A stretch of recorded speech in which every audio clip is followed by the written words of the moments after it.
I loved your execution for your story map that you did with the oil rigs and how that was not getting any sort of media. I had never heard of any of that happening. So, do you wanna I mean, that goes into your storytelling part and how, like you just said, like, there's a lot of stuff that we're not getting that is happening around the globe. So I would love you to, talk about this map that you created. Absolutely. This is a great example of what happens when communities come from when stories and data storytelling come directly from the community. So, for context, there's an oil spill that happened in 2020, and it was in the middle of the pandemic. And I was in the United States, in upstate New York, very far away from home. And that oil spill happened on Ile aux Secrets, which is the islet where I started my career as a conservation biologist. Granted that if it happened anywhere in Mauritius, it would still matter as much, but that area contains some of the most critically endangered species of the island. This is also where the Marine Park of Mauritius is. When that happened, I really felt powerless.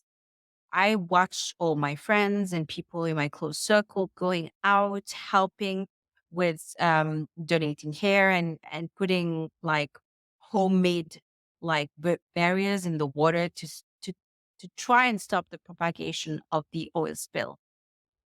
And I remember very vividly, I sat down and I cried and I thought, what can I do? I felt powerless. And this was all amidst everything that was happening with um, George Floyd, the pandemic. And it was a very heavy time just to be a person of color, even in the United States. And it was adding to all of that. Then I reflected, well, what can you do and what needs to be done? I realized that people needed resources on the ground.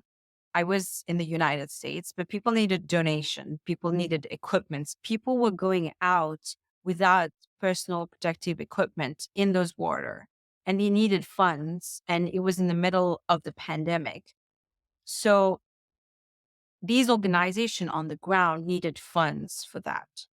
And I asked myself, what skills do you have and what do you have within you to do? I thought to myself, I'm a storyteller. I can make a story map. I'm also someone who has a pretty vast network of environmentalists because I participated in a lot of environmental leadership programs. I have a really strong network there.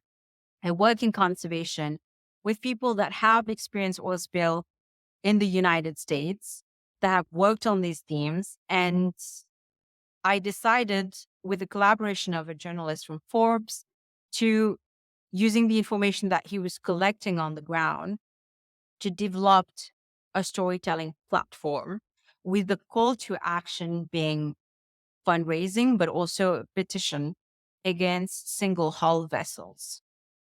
And to this day, Mhm. the story map continues to bring a lot of attention to this issue that I didn't even know about a couple of years ago.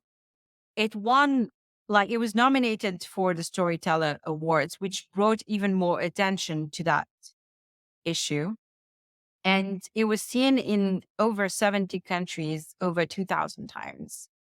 And that might feel like really low number. It's not millions.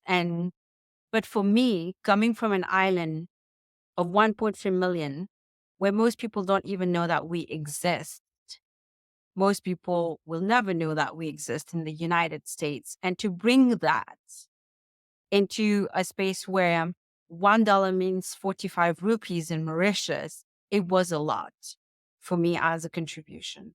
And that again goes to the power of, as someone in the US, I had the privilege and access to this network and this group of people who cared about this, who were the right target audience for this, to provide support and to provide funding to that issue. And on the other hand, I had access to these GIS tools that I had only learned how to use story maps a year ago. I hadn't been doing story map or GIS for the last decade. But in times of need, I saw that this web-based platform gave me the ability to amplify the story that otherwise would not have been like picked up. So as a follow-up, I was interviewed by someone like from the New York Times also, within that time frame as an expert, bringing even more attention to the issue. And all this to say that, one person can have a lot of impact, but one data storytelling tool can have a lot of Mm. impact and can show how what might feel like a singular issue in a country, what I also show was happening in multiple countries because the global shipping industry was not regulated like it should be.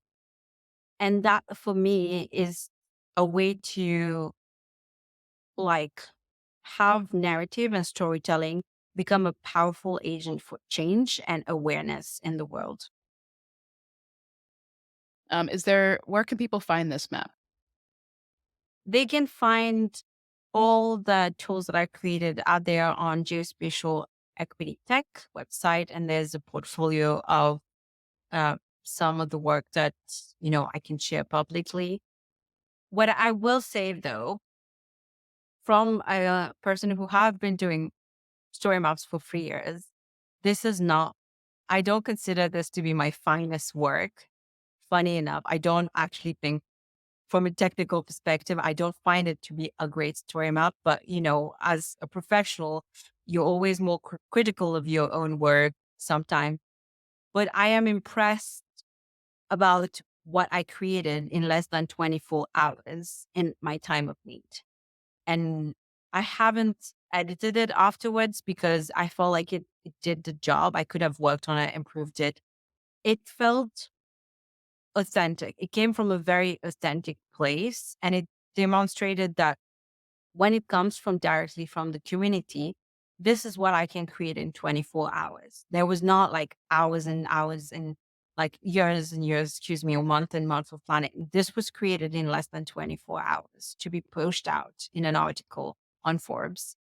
And if I can create this in 24 hours in my time of need, like what would other communities be able to create if they're given access to like these storytelling platforms and these GIS tools, and they're telling the story from a genuine place? Because I think that's the big key here, coming from a genuine space of need and desire for support.